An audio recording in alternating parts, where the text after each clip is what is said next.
Radhe Radhe welcome to my new blog. तो आज blog रे मु बाहरी पड़ी गोटे बहुत सुंदर जगह बुलायापी जहाँ को जावाई समस्ते चाहती। तो सी हूँ आम पुरी श्रीक्षेत्र पुरी।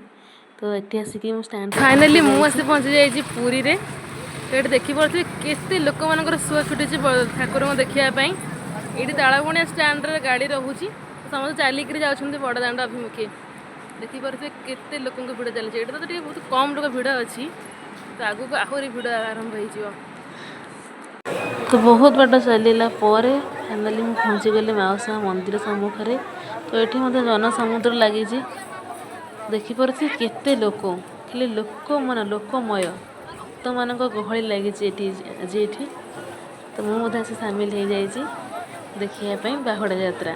तो बाटर गला ठाकुर बहुत सुंदर सुंदर मूर्ति पड़ा से मो आखि लाखिगला देखापी ठाकुर को टे देखिक बहुत खुशी भी लगे। विभिन्न प्रकार साइज रे भी ठाकुर मूर्ति से बिका जोटा बहुत सुंदर लगुला। ये ठाकुर रथ टଣା आरंभ हो। तो ये चुंदी तुमर फास्ट बलभद्र रथ टଣା होता। जगन्नाथ तो बिल्कुल गढ़ू ही ना भगवान चाहू ही ना तो यू जावाई भक्त मान पाखे ही रहा चाहते रथ बेसी गढ़ू ना। तापर क्लांत ही आम आसी जाइए मक्का खायापी ठंडा लगुला बहुत। तापर मक्का खाई चली जाइलु सी बीच बुलायापी।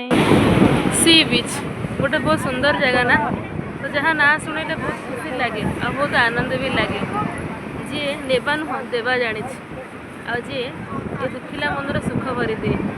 जी जिते क्लांत मनरे बहुत अफुरंत आनंद भरी दिए तार ना हूँ समुद्र बेलाभूमि।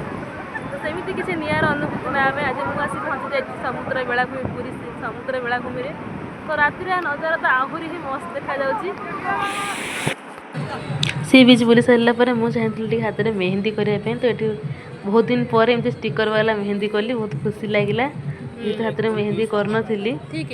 तापर मेहंदी कर सारापर देखिए बालुका शिल्पी मैंने बहुत प्रकार सैंड आर्ट कर देखिए मत बहुत खुशी लगे। तो ये दिन बाहुड़ा यात्रा बहुत खुशी खुशी कटिगला। तापर दिन थी आमर सुनाबेशर जो हरिशयन एकादशी से दिन अर्ली मॉर्निंग उठी ठाकुर बहुत भल भाव दर्शन करी जहाँ देखिए मत बहुत खुशी लगी। रथरे ठाकुर को देखी मनटा मोर खुशी नाची उठिला कारण जेहेतु मोर रथरे भलसे देखी नी बाहुड़ा दिन। तो एकादशी दिन बहुत भल भाव देखिली। तो एमती किसी मोर अनुभूति। तो आपको भल लगी लाइक शेयर एंड सब्सक्राइब करेंगे।